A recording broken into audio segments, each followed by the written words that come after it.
yesterday morning, and I had talked about previously, like maybe just like, for myself and just anyone who might find it interesting, especially as I kind of talk about like how I supported my hobbies while I was abroad, because, the whole experience, especially when you're gone for 2 months like I was, can be very isolating.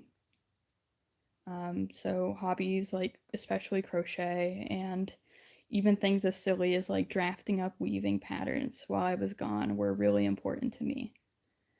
Um, so I figured I'd just talk about that a little bit, in case that would interest anybody. So, good beans, cool stuff. So, yeah. But anyway, um, my first kind of, hmm, what word would I use for this? My first kind of like reflection is a good word about the whole experience is that Peru was my favorite, but I still feel like I got a lot out of Spain too, if that kind of makes sense. Um, I think I'm just more of a fan of like that Latin American culture. Like I have friends who I'm still talking to. Like we were a lot more involved with local students and things like that than we were in Spain. And that's one part that like looking back on, I'm very happy about. Like I just got a WhatsApp message from one of my friends from the university we partnered with, and I actually um like I'm helping her practice her English, um, and it is great. I'm actually gonna take a second just to like send her the stream just because,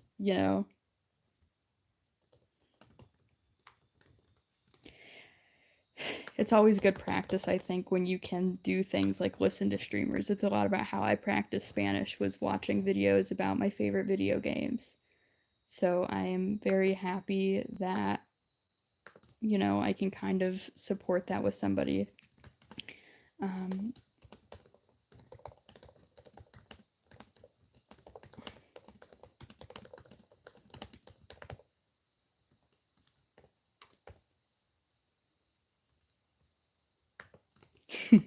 she is the best sticker. She always sends. But anyway, yeah, so the first month was in Peru, the second month was in Spain, and it was awesome. So the first month in Peru, well, both months we stayed with local host families, but like I'm going to be calling my host dad from Peru later today. He was absolutely incredible. Part of it for sure was that he used to own a restaurant for like 13 years. So this man made the best food ever. And so I've gotten a really strong kind of appreciation for Peruvian cuisine, because you don't really like you whenever you go out to restaurants, you don't exactly like see Peruvian cuisine. Like it's not something that we have restaurants for. And so he would make things, and one of my favorites that he made was tostadas con queso. So literally just like toasted bread with cheese. Whenever you're missing home, that is like the ultimate comfort food. It's literally just kind of like grilled cheese, and they even serve it with like tomato soup normally. So it was so comforting while we were there. And another thing that is very like global to say the least is called salchipapa. And what it is it's like this bed of french fries, and then on top they have like sausages, or like if you get the street food version of it, it's like literally hot dogs. And so it's like hot dogs and fries, which when you are from the US and hundreds of miles from home with people who speak a language entirely different than your own, having the universal language of like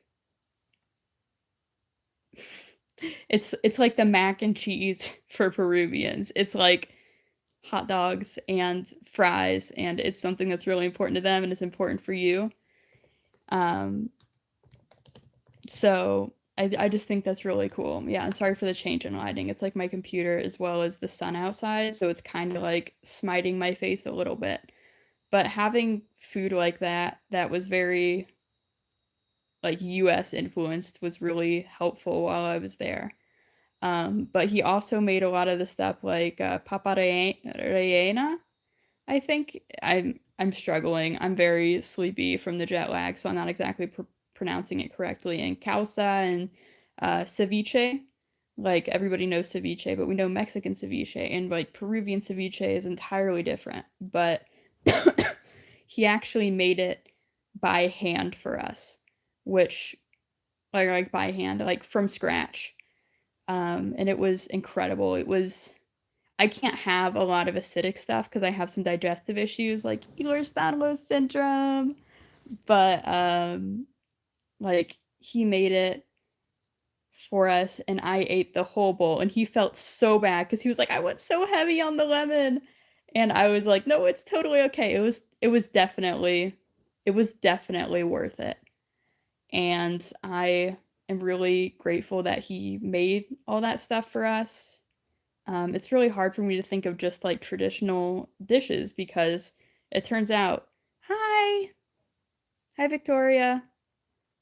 People all around the world eat pretty simple, like, it's not like we in the US eat just like traditionally, like stereotypically American foods all the time.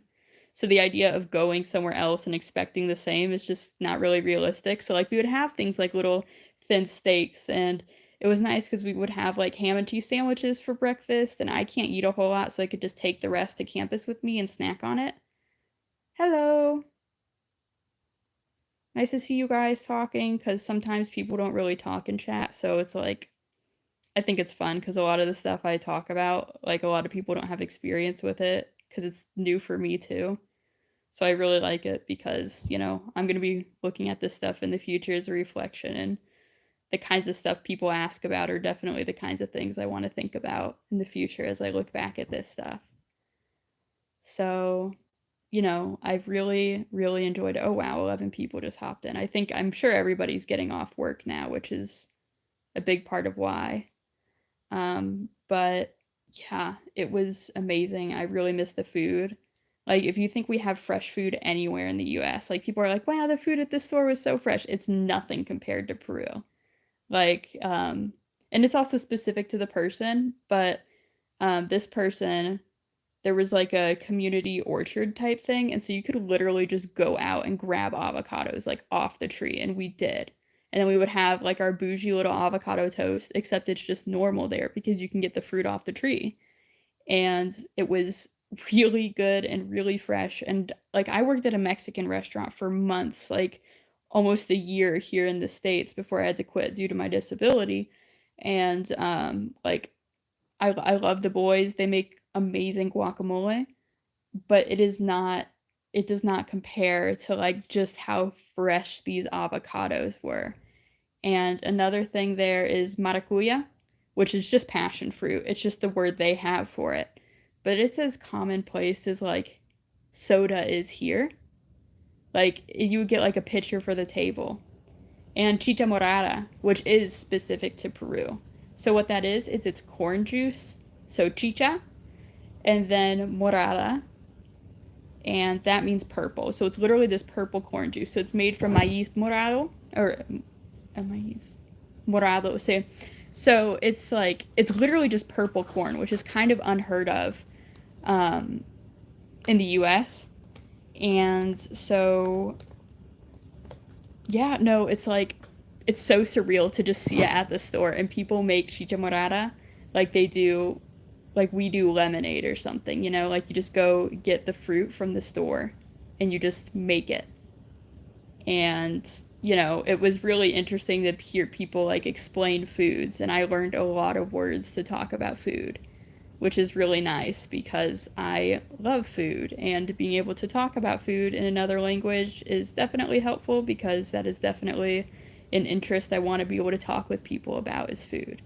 So, chicha morada, so this purple corn juice is it's a very unique flavor. I don't even know how to describe it. It almost tastes like it tastes like it has cinnamon in it. I wouldn't say like bubble gum. They do have a soda called Inca Cola that tastes exactly like bubble gum in a drink, and it's like available on Amazon. It would definitely be like a fun thing to have people try at like a barbecue or something if anyone's ever like interested in that kind of thing. But chicha morada, it's almost like grape Kool-Aid with cinnamon. It's a really surreal flavor, and not a lot of people like it. But people tend to like it a lot if you do like this half and half thing with the chicha morada and maracuya. So like that purple corn juice plus passion fruit, and it almost tastes like Dr. Pepper with pineapple juice. It's so strange to explain, but it was really good. I loved it. Um, and for me, just with some of my medications and stuff, it's really important for me to make sure I get enough calories in a day. So it was really helpful to have that kind of thing that I could just go easily get and have it be fresh and taste amazing. Um, so I'm very grateful for that. And, I'd really like to go back to Peru. Like, the plane tickets are relatively cheap for international travel, so you're still looking at a few $100s. So, it's definitely not a right now thing, but it's a goal to have for the long run that I think is achievable. And I think it's really good for me to have those kinds of goals in my life. And Federico, my host dad, has invited all of us to go back, and we could just stay with him. So that would be really helpful, I think. Definitely helps keep the costs down, and I would be really happy to be able to have that, because I genuinely miss him. Like, at one point, I'm making another one now. It's like this dragon scale pattern. But I made him one, and he was so happy that he cried. Like, all my roommates were really taken aback by it. There were 5 of us total. But, like, I see it a lot more than people would expect with crochet gifts, because it's just so rare in the US to have something handmade, I think. So, I'm very glad I can do that for people. I'm very glad I could get that kind of response from him, because we also gave it to him on Father's Day. He genuinely just sat down and started bawling. I miss him. I miss him so much. I genuinely hope that I get the chance to go see him again. He's older. I think he's going to be great for a while, but you never know what happens. I had a friend pass away while I was abroad, and so, that was while I was in Spain, so it definitely skewed my perspective of that trip. But, that's just part of knowing people, is sometimes you know people who aren't really around anymore, and you still love and miss them. And while I miss Federico now, I'm really hoping I don't have to miss him in that way for a very long time. And, I would really like to see his cooking again. Like to taste it and everything else, and just his dogs. It sounds so silly, but his dog Fonzie, this black and white one, it's like every morning we would hear bah bah bah bah bah bah bah, and it would kind of like blur together of just telling him to get down the stairs, because he would hear us start to wake up and come up, and it was the cutest thing. It's this little, I think, French bulldog. He was a lot of fun. I would always have to keep an eye out, because he would try and go for my roommate's slippers.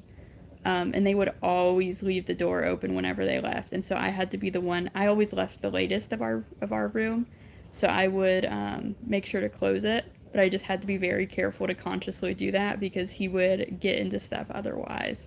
And I have this Pokemon plushie I adore, and I know it would be a target for him. So I'm very thankful that nothing happened, because I've had that plushie since I was 12, and it's like my emotional support plushie. I'll have to show it on stream at some point. It's a little Zora Pokemon. So this little red and black illusion Pokemon, like it can make illusions. It's like a little fox. I like it because when I was growing up, I played a lot of Pokemon Black and White, and I think it was in Black and White too, so like the effectively extended version. But one of the main like antagonists slash anti-heroes, it's like really complicated to explain, but he was a really well done character, and he gives you the Pokemon in what's probably like one of my favorite sections of the game. And so it kind of represents, like, the plushie kind of represents nostalgia and feeling that kind of connection, even if it is something silly to people about, like, just like a Pokemon game. Like, people think that kind of thing is silly. And in a lot of ways it is, but not all the time. And I think that that's really important to, like, know, I guess, is that for a lot of people my age range, video games do have that kind of emotional impact. I kind of regret not bringing my Switch while I was abroad because I think it would have been really helpful, like, for me emotionally. But alas, it's okay. I'm still, I made it back. We're all right. Um, so very glad everything was smoothly. It just would have been fun to play like Monster Hunter or something like that. I had COVID for the first part of the trip, so I'm still like having some long long COVID. So I had to quarantine for a bit, and it would have just been nice to have something like that when I couldn't really go exploring. Because restrictions in Spain, where as long as you get a mask on, you can actually like go around and still do things. But I was feeling so crummy from being sick that it just was not working out. Like, I just needed to stay home and rest. So I most certainly did. Um, yeah, sorry. I just got back, so I'm trying to catch up with all my friends, figure stuff out, and also talking with the Peruvian friends I made now that I am in a chill enough spot to be able to do so. It's very nice to be able to just talk with people like that. I think it sounds really cheesy about, like, oh, the connections I made, but it is very real to me. Like, in this scenario especially, it's very, very real. Like, I genuinely feel like these people will be friends I have down the road. Like, I initially gained interest in Peru actually because I used to play World of Warcraft a lot during the pandemic. Like, top percent of the most competitive role, like top 10% of the most competitive role in a certain kind of gameplay. And it was, not my proudest moment. I am a little bit proud of it because but I met a group of Peruvians that I would play with a lot during that time. And so we would do voice calls and stuff over Discord and, yelling corre, corre, corre, corre, corre, like run because we bit off more than we could chew with opponents. Um, it's something I still think about a lot. And I didn't get the chance to visit my friends while I was there just because there's like some baggage with me being able to visit them and where they live. But it was still really awesome to be able to see them or like see the things they talked about. And if I get to go back, we're all hoping that it'll be good for me to go see them at that point, like all set for me to go see them. And I'd really like to be able to do that. But it didn't work out this time, but in the future it's definitely something we're all interested in doing.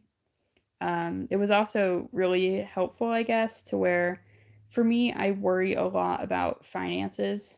And so being abroad and like having, like, I got commissions started, I worked on them and I got orders for them. So I had stuff to work on while I was back.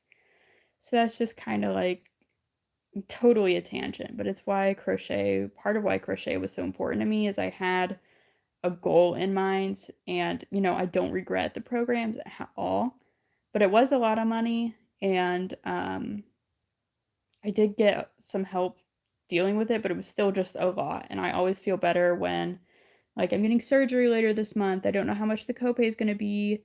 So just having stuff to make sure I'm going to be okay is always amazing. And I do crochet because I like to crochet. The money is definitely secondary, but it was still very nice to have a kind of safety net feeling. And, I did spend money while I was abroad on yarn, but I got 50 grams of pure baby alpaca yarn for less than $5 a skein. That's really good, all things considered. Like, all things considered. Like, sure, I had to stick it in my suitcase to come back, and I was afraid I was going to run out of space, etc., etc.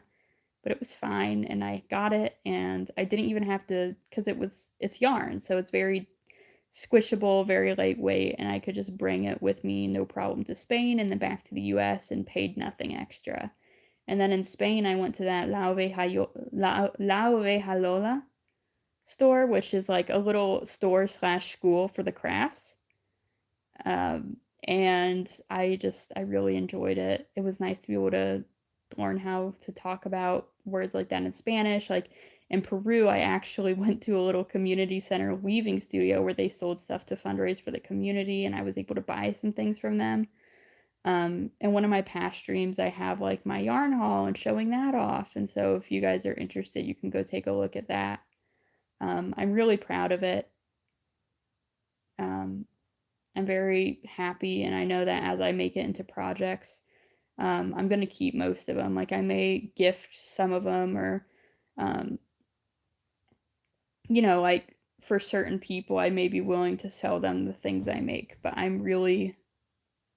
feel like it's going to be really important for me to be able to look back on stuff, is just to have those objects around. And I'm really, really happy with how they're turning out.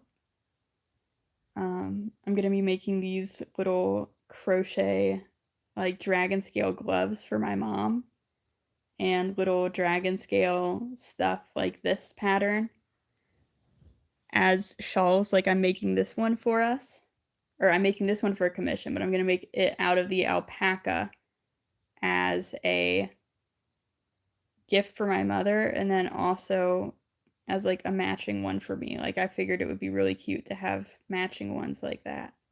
So that's what I'm going to do. And I think that'll be really cool. I'm not sure how much longer I'll be streaming. It's only been 20 minutes. I'm just with the long COVID and having traveled so much, my throat is very hoarse. Nay. Sorry, it's a stupid joke that I had a friend who would always make it, and it's kind of like burned into my memory now. But it was really cool to, I don't know, it was really cool to have crochet be such a thing. And I know I talked about it a lot when I was talking about it previously in a stream, but like even now, I think it was really an integral part of why the experience was so positive. And I really think that it's going to be something I continue to think of as a very important part of my travels for a very long time.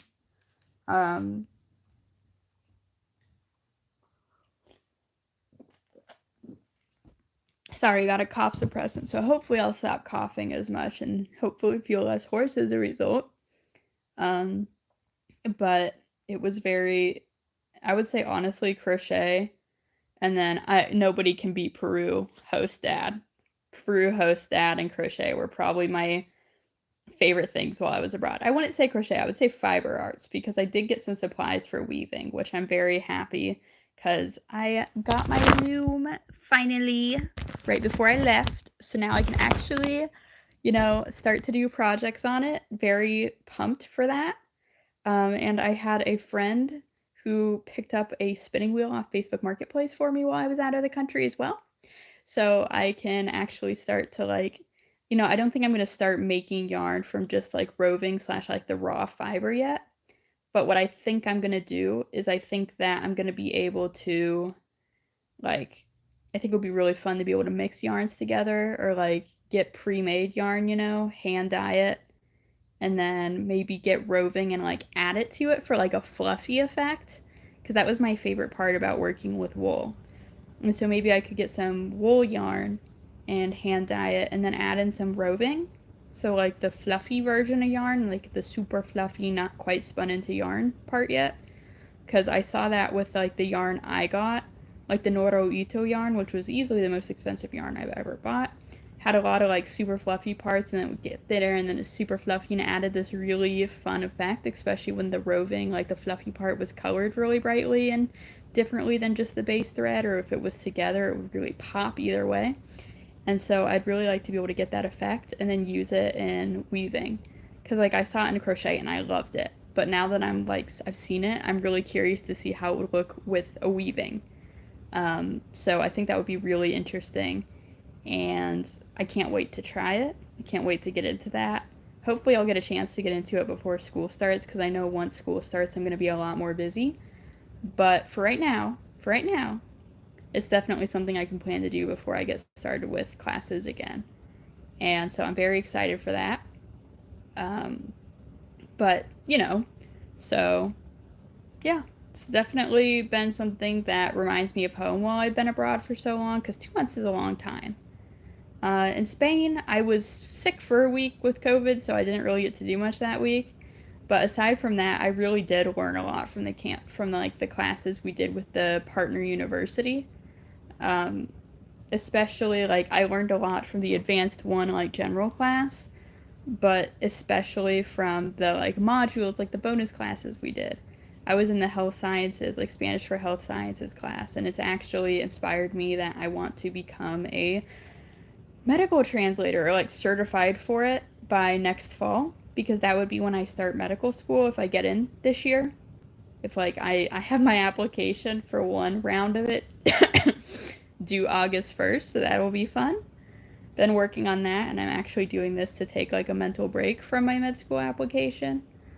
But it'll be really interesting because if I take a gap year, then I would want to translate during that year, which is really helpful because it's mostly remote now for a ton of companies.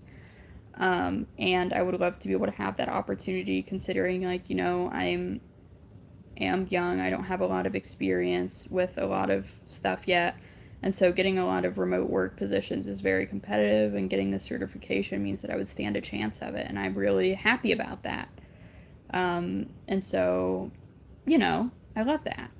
And it was something I was really passionate about. And I love the idea that, like, when I worked at the Mexican restaurant for a hot minute, like, my coworkers in the kitchen, they did not speak English, they were undocumented. And so, you know, getting healthcare was hard. And even if you are, like, legal, not even legal, even if you are documented as an immigrant, like, it's still so hard to get healthcare, and especially in, like, emergency situations, being able to have someone available to translate is really important. And especially with it being virtual, it means I can be available to help at so many different locations. Like, that's one, like, I have an interest in radiology, which is like a specialty of medicine where they read MRIs and x rays, and CAT scans and PET scans and all that kind of stuff. And a lot of the time in rural healthcare centers, like, it can just take, oh, they don't have a radiologist there. So if I'm able to be a radiologist and do it from a location far away, because it can be done virtually, then that means I could help so many people, and especially with things that are so time sensitive, like pre-op scans for surgery, like for tumors or for reviewing the growth of a tumor for prognoses and stuff like that. Like, the idea of being able to do that for people is amazing. And I'm so happy that we're at a point, like, technologically where that's an option.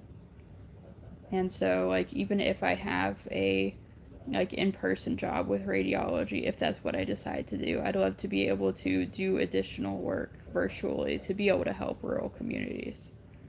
um, I guess this is off topic for when I get home, but while I'm home, like, while I'm home, I am thinking a lot about the future and what I want to do. So I think it's just kind of interesting to see how reflecting over the trip feeds into me worrying about the future too, or like not even worry, like excitement. But I did learn so much while I was abroad, like in and out of classes. Like, I feel like that should be clear. But my Spanish has improved so much. Like, I'm not a native tier speaker. I wouldn't say fluent. But if you drop me into a Spanish speaking part of the world and said, find a way to get home or find a way to do this or that, I think I'd be able to. And I think that's a really helpful skill to have. I think that is something I am proud of and deserve to be proud of, It's been over a decade in the making, and I'm really grateful I have that ability. Um, I think I'm going to call this stream here. My throat's really hurting, but I'll probably do another stream over the next few days, and then I'll probably like graph these together into a video. Because, I'll probably do a Q&A over the trip at some point, just like about the places and about learning another language and Spanish. And, it's kind of off topic from like me being a craft channel. But I think that a lot of the people who choose to have hobbies like crafts are people who are always learning and wanting to do things. And, I feel like language learning can be part of that. And if I could help someone get started with something like that, then I would be really happy to do so. But, so this would give some background if people did want to ask some questions. So I'm going to call it here. But if anyone does watch this, I hope you guys enjoy this. So gonna call it here, but thank you for watching.